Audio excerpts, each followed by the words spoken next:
Tonight on News 3, New Mexico, hundreds of thousands of COVID-19 home test kits are being recalled over false positive concerns. Portales bands competed in the Green and Silver Classic. News 3 New Mexico starts right now. This is News 3 New Mexico, your local source for news, sports, and first weather. And welcome to News 3 New Mexico. I'm Scott Haas. I am Olayinka Shodunke. Starting with a crime story. The 9th Judicial District Attorney announced on Monday Jonathan Mendez of Portales was convicted of murder in the second degree, armed robbery, tampering with evidence, shooting at or from a motor vehicle, and contributing to the delinquency of a minor.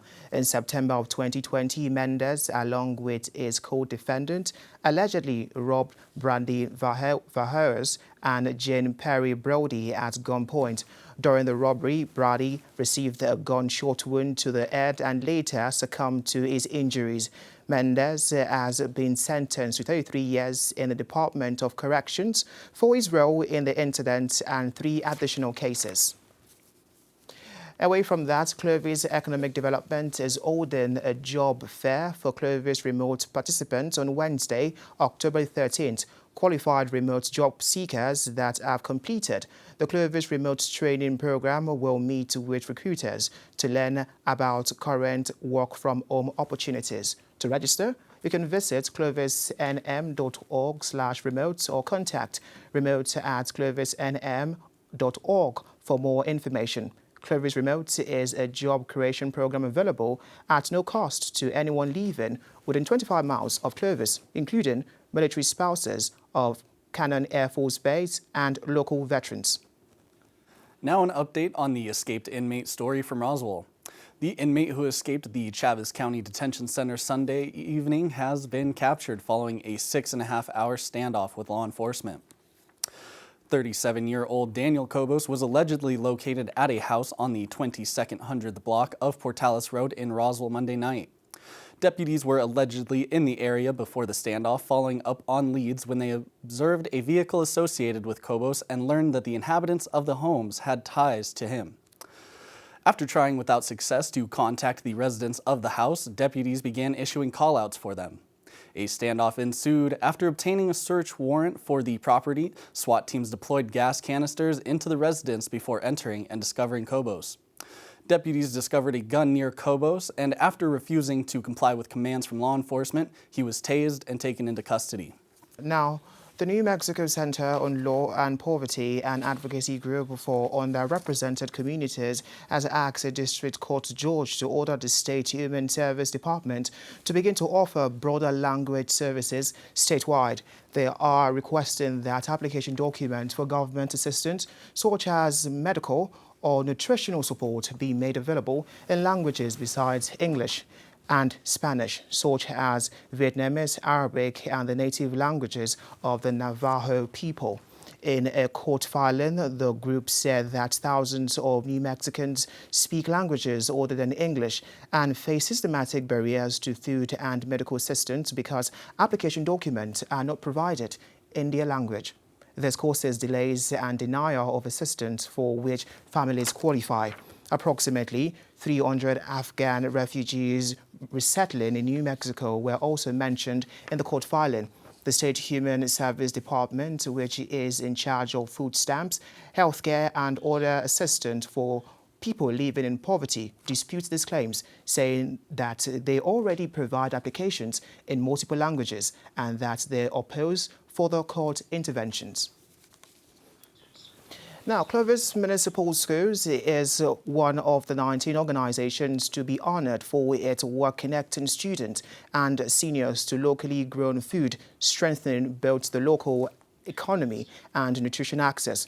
Award recipients for the New Mexico Grown Farm to School program will be honored in a 2 p.m. October 13th virtual ceremony. The program is designed to increase and diversify the base of New Mexico producers selling to schools and other institutions.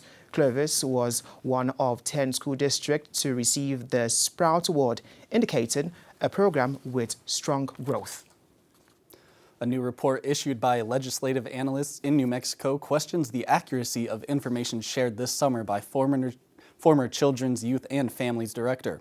The report states that child maltreatment rates in New Mexico were the 6th highest in the nation in 2019, not below the national average as stated in a July presentation. The memo also found that New Mexico's child abuse death rates more than doubled in 2020. However, analysts and staff for the Legislative Finance Committee said in their memo that New Mexico's child maltreatment ranks among the worst in the nation. They reported that the maltreatment rate in New Mexico stood at 16.9 per 1,000 children in 2019, the 6th highest in the nation. They also reported that the rate of child maltreatment fatalities in New Mexico more than doubled from 2019. Well, that's all the news we have for you right now. But first, here is a look at the financial market.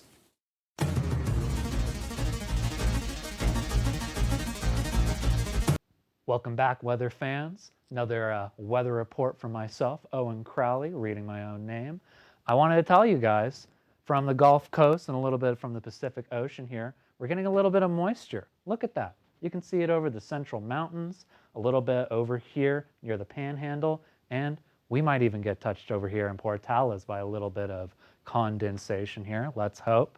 But let's go ahead and get into more pertinent things, current temperatures.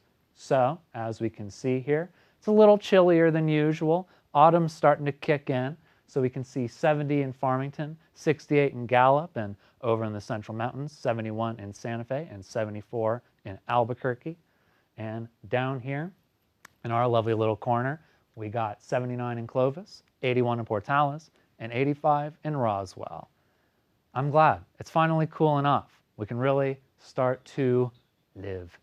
Now, checking out tonight's lows, we got 47 in Farmington, 42 in Gallup, 45 in Santa Fe, and 54 in Albuquerque. Down yonder, 53 for both Clovis and Portales, twinsies, and 55 in Roswell, always standing out as usual. I see you. All right, and for tomorrow's highs, oh, more good news. Look at that. 74 in Farmington, 71 in Gallup. Doesn't even break 80 in the Central Mountains. Look at that. 75 in Santa Fe, 78 in Albuquerque. I'm sure they're thankful for it. And a little hotter over here. 86 in Clovis, 87 in Portales, and 92 in Roswell. But we've been through worse. We can make it through. It's fine. I'll wear a t-shirt. And let's go ahead. Check out the 7-day forecast. So we can see for Carlsbad that they can expect some 90s here to finish out the week with a high of 96 there on Saturday. But it's going to cool off come Sunday. It's going to get a little cloudy, a little windy, and we're seeing temperatures like 85 and 76. Love it. Checking out Tucumcari, seems that they're going to get a healthy helping of wind over the course of this next week, as well as some rain on Sunday. What's that? 44% for an evening shower? I like your odds, Tucumcari.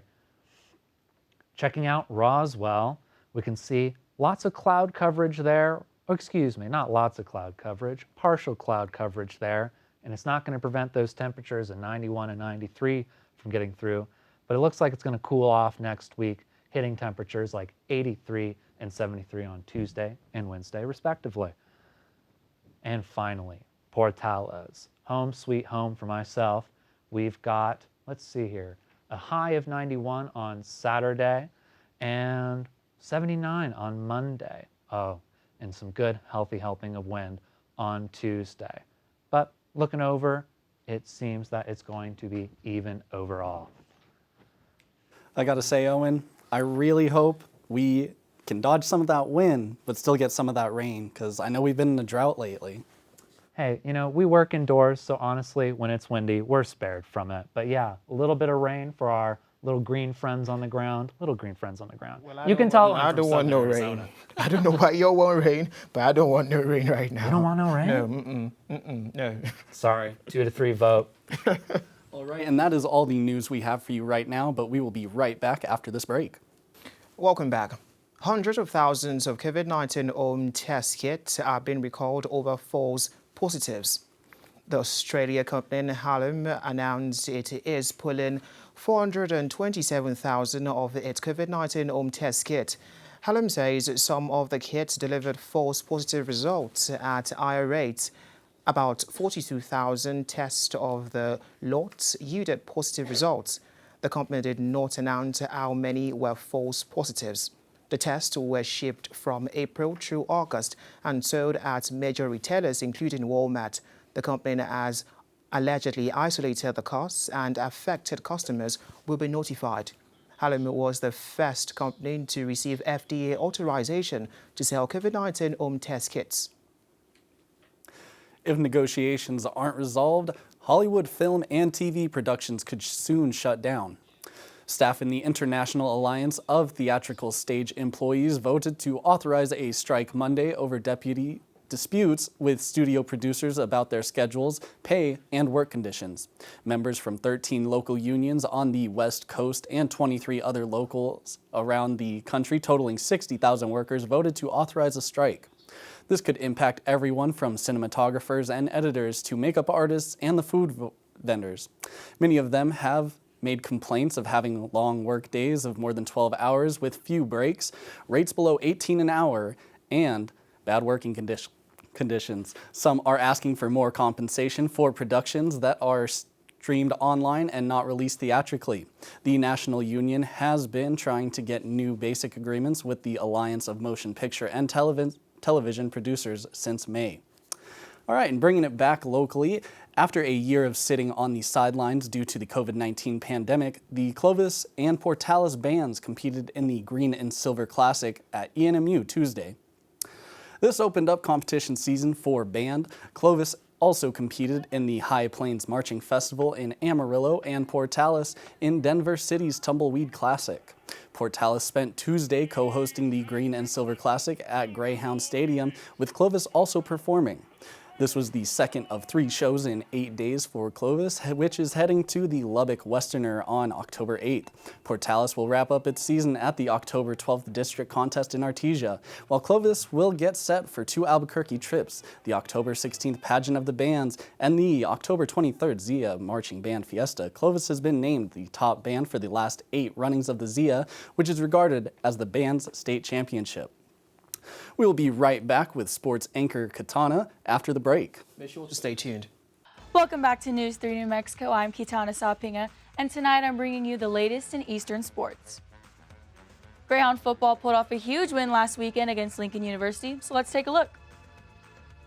Starting off strong in the first quarter for the Greyhounds, we see freshman quarterback Nathan Valencia making a connection with number 3, Martavius Dill, for a 60-yard touchdown.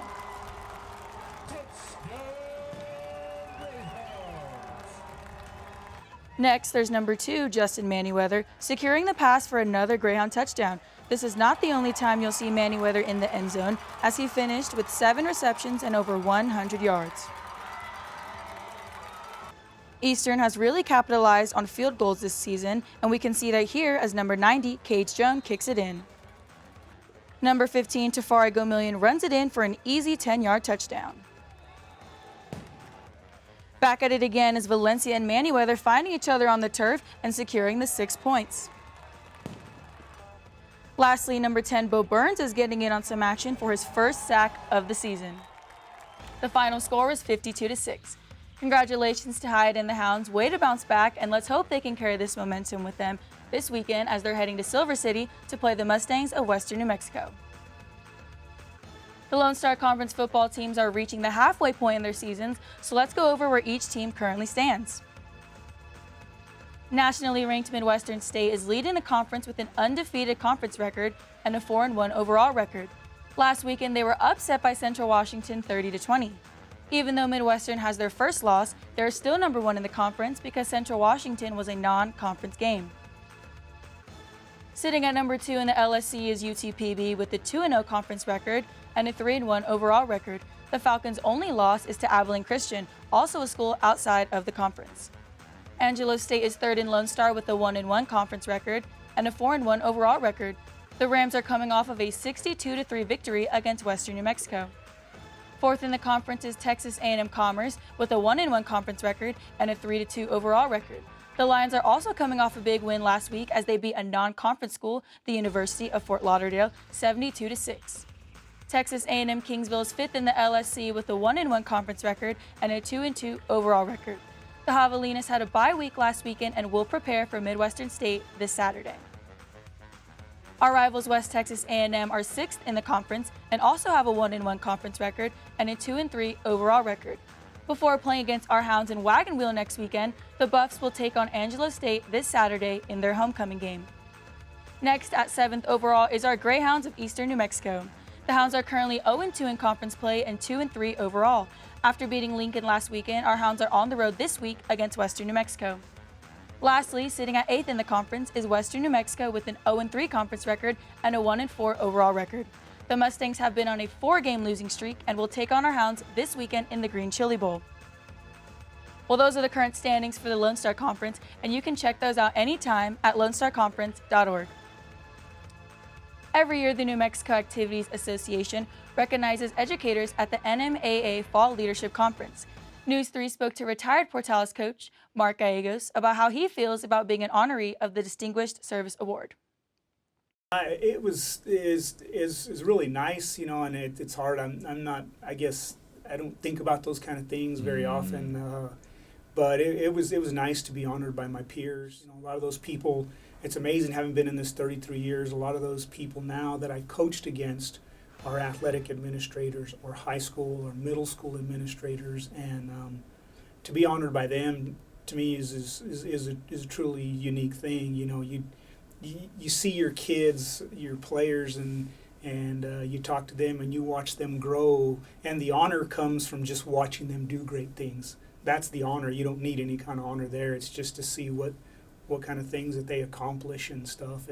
But getting an award from my peers is truly a special day for me. Greyhound soccer also participated in homecoming weekend as they played St. Edwards. Let's go ahead and take a look. The Hilltoppers' Sarah Preston started off with a free kick in the 18th minute of the game, putting St. Ed's on the board at 1-0. Then just before the first half was over with under 2 minutes left, the Hilltoppers' Katie Gay received the ball in the box and dodged a Greyhound defender to score, now advancing the Hilltoppers' lead to 2-0. Coming out of halftime, the Greyhounds answered back as Samantha Vasquez scored the first goal of her collegiate career off of a long free kick into the upper right-hand corner of the net, now cutting the score to 2-1. Eastern continued to battle, but St. Ed's was able to execute another goal, leaving the final score at 3-1. Although the Greyhounds fell short, some key points of the game were Whitney Dockweiler's 8 saves in net, and Selena Cassius and Alda Tirado had 2 shots each. If you'd like to hear more about this game and see some more highlights, tune into Sports Look tomorrow night as Doc Elder will be interviewing head coach Abby Barnum. The Hounds' next game is this weekend at St. Mary's. That will conclude all of the sports I have for you tonight, but stay tuned and you'll be back at the desk with Scott and Oleanka after the short break.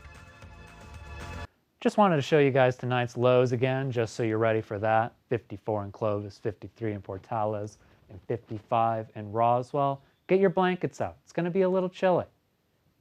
Thank you very much. You know, Olinka, I gotta say, every Wednesday I wake up just so filled with excitement because I get to watch Owen Crowley's weather report. Okay. That seems pretty interesting though, but I don't think that happens to me. But then I think it's going to be a pretty interesting weekend looking at it right now. But I don't want no rain. You're talking about rain right now. No, I don't want any rain. I might look like a bad person for not wanting rain, but I think I'm just okay with the cool weather. Yeah, you know, I am definitely a fall person as a Phoenix boy myself, but you know, I think that's just about all the news, weather, and sports that we have for today. So as always, I have to say thank you so much for watching, and we will be back Friday with Marilyn and Olyunka at the desk.